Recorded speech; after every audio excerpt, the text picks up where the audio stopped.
Hey, welcome to the process. My name is Dr. John Bush. This is lesson 49. Goodness. Team focus today. We're continuing our team focus, 2 teams at a time, using my landscape process methodology, metric based, whatever, to basically try to help you win your fantasy football drafts, which I think it's about 60% of the game, at least in my experience, over the time I've played fantasy. That's been the numbers I've come up with. Today we're looking at Cincinnati and Cleveland, just going alphabetical here. Definitely you need to go back and start at the beginning of this so you can get in with the flow of what I'm doing and where I'm going. Definitely good material to view and consider, take notes, these kind of things. And let's start. Conference is the AFC North for Cincinnati. That's the team. The position 2016 to 2020, and the grand total of fantasy points average per position. And if you look, you see that pretty much 5 years the wide receivers have dominated. The tight ends have been bleh. And there it is. Quarterbacks have been a little underperforming, and so have running backs, but they're, eh. So I circled the 5 year top. So the golden era of quarterback and running back was 2016. Tight ends had their day in 2019, and we are all in on running backs and wide receivers, and that was 2020. So just looking at these metrics here, uh, I would definitely consider some focus into the wide receivers. I think there's probably some depth here and some players you'll definitely want to grab. The quarterback probably is, and the running backs have kind of been in and out. 351 isn't bad. It's, but it's not, 380. So it's tight ends took a complete collapse last year, so I don't. That's probably the most skittish I would be of Cincinnati players here would be in the tight end ranks, but we'll see. Uh, I graphically just gave the numbers here. And, if you look at that, sometimes numbers can deceive. If I just kind of scan quickly, it looks like the quarterback pretty much hasn't changed that much now that I look at it. Uh, Running backs have been kind of up and down, had a good season, a bad season, kind of. Not sure what we'll get. I guess we'll get somewhere between the ceiling and floor here, maybe in that range. Tight ends dropped, and I don't know if that was injury. I guess I forgot. But if there is any bounce back, it will be in this area, which is not so great. Wide receivers had a nice increase based on tight end decline. I guess maybe.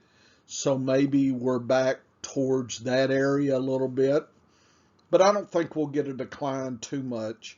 I guess my overall feeling is, other than the tight end, which is there's some uncertainty, seems to me 2020 will get in 2021 about that same level.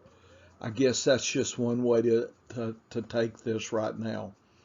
Again, that's just at this depth of digging here into the landscape.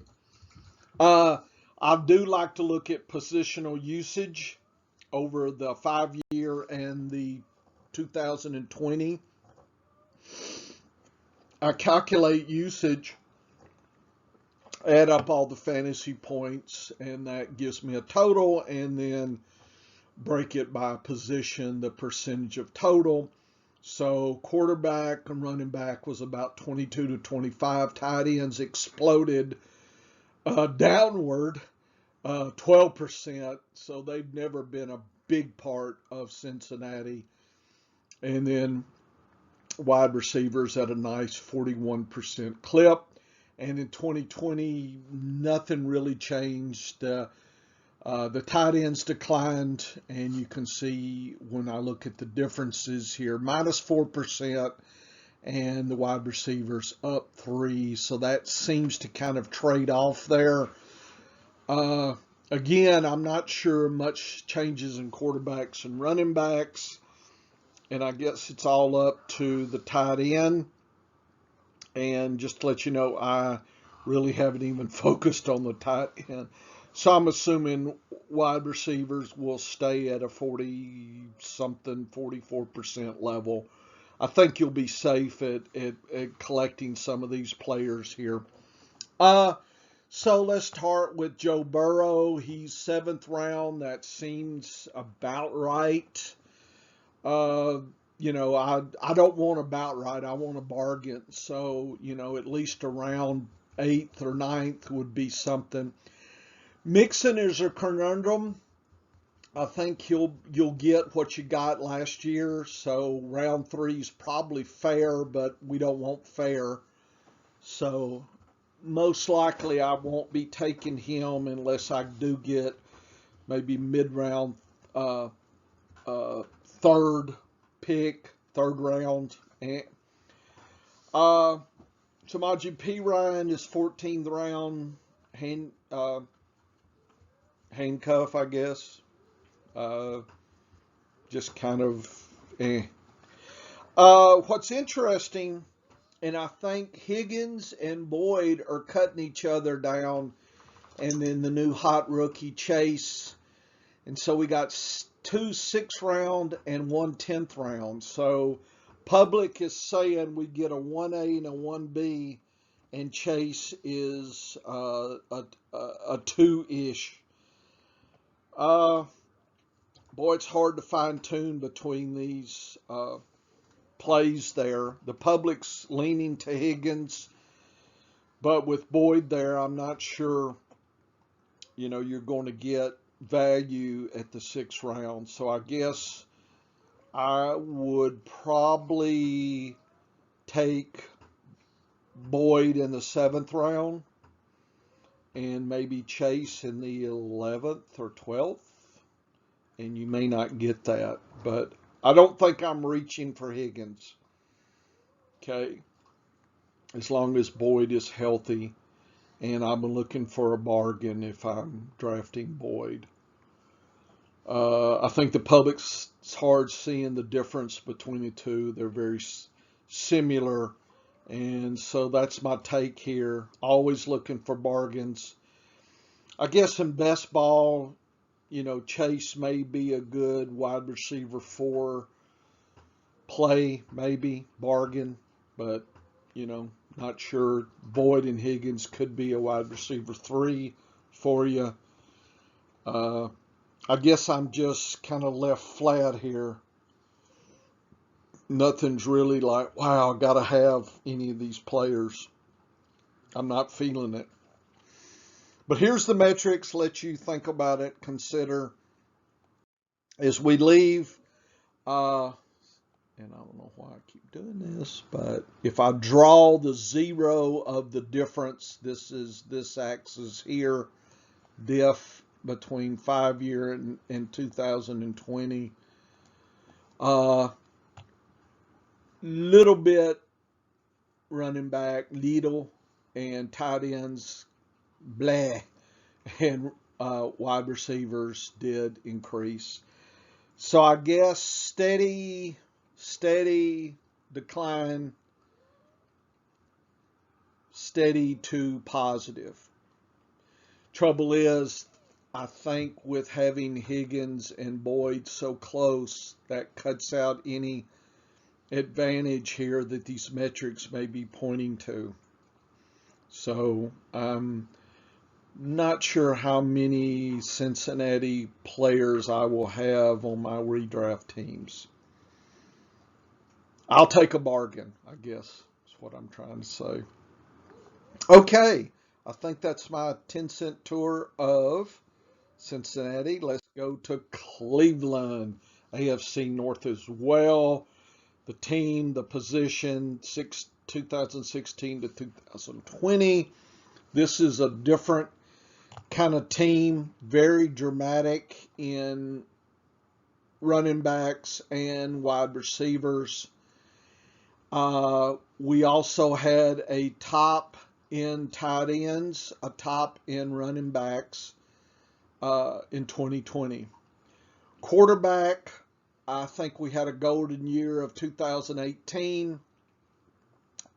Last year was about the same for the other four, so I don't think Mayfield's going to give us that uptick we're looking for here. But I think the running backs and the tight ends, I think, are going to get my interest.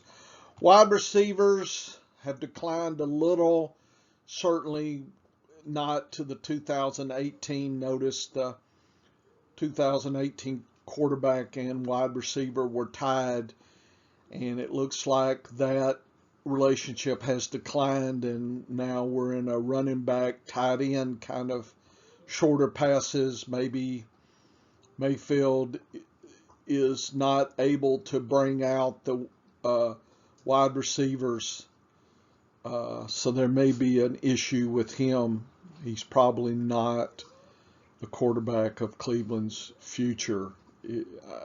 I'm not seeing here. These metrics are don't support that kind of a high-flying passing. Usually wide receivers do better under that kind of quarterback, and we're not seeing. I mean, not bad, certainly since 2018, but we're not seeing an increase. We actually saw a little bit of a decline. Okay. Quarterbacks have been pretty much steady.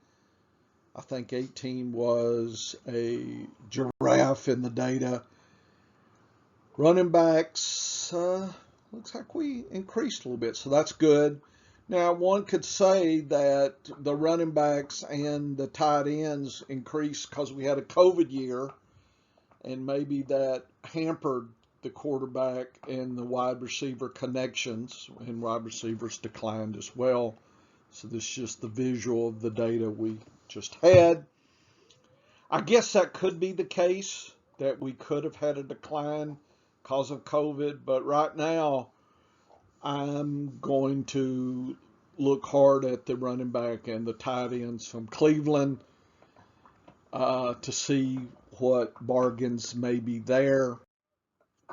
5-year position has traditionally in Cleveland been running backs and wide receivers, but last year usage-wise, kind of running backs and wide receivers, but they did decline a little bit. 33% usage is kind of ho-hum. The running backs and tight ends did increase, whereas we saw a decrease in the connection of the quarterback wide receiver. So I guess the longer passes weren't there last year. So Mayfield, round 11, and again, nothing in the matrix suggests that's not an okay price. Probably not picking him up as wide receiver. I'm sorry, my quarterback 1. Quarterback 2, maybe, yeah. Chubb, 8th quarterback, 8 running back. It seems like a fair price, and if you're picking 8th, and I think if Kelsey is gone and you want to try to get a running back instead of a early wide receiver, then Chubb is okay. I don't think he'll last past that. So I think the bargain continues to be Kareem Hunt, round 4. If you could get him in round 5, that is money in the bank there. So that's who I'm looking and watching in redrafts this year. I think it might be worth a look-see if he will slide. Don't know if he will. Hooper is 14th round. I think that might be fine for a tight end too. I think I'm fine with that. I think I'll pay his price as my tight end too. Given what I see here and what I saw, I wouldn't expect fireworks, but I think you could get, some good weeks out of him. Probably in best ball, good tight end 2 or 3. Okay. Beckham and Landry, 6th and 8th round, almost 6th and 9th round. I'm not reaching for either. I guess Landry in the 10th round and Beckham in the 7th, maybe. I'm not looking for them, but if they drop in my lap, I'll take them. I think I'm focusing on Hunt and maybe Hooper as a tight end too, and Hunt as a nice pickup. Certainly past the midway round 4, at least. Try to get a little bit of bargain there on him. Okay, I wouldn't reach for Chubb. I wouldn't reach for Hunt. Okay, I think Chubb is probably fine if you're going and you think you need an early running back and you got in a 12-team league, you're picking 8th or 9th, 7th, 8th, or 9th. He would be okay. Okay. Looking at the declines, I think we've talked about the running backs and the tight ends increased, and the quarterback and wide receivers declined in 2020. I think I hold to that. I think I will focus, just like I said, on Hunt and maybe Hooper as a tight end too. And take any of these as a bargain. I guess Burrow would be a bargain if you got him late as a quarterback too. I mean, we're not talking super flex leagues here. Okay. I think it's my vision right now until we get deeper still. But that's kind of what's occurring to me in Cleveland. So come back. This is the process. My name is Dr. Bush. That was our lesson for this block of material. Come back. We're having lots of fun here. This is fun data. Okay. Continuing on our team journey next time, lesson 50. Come back.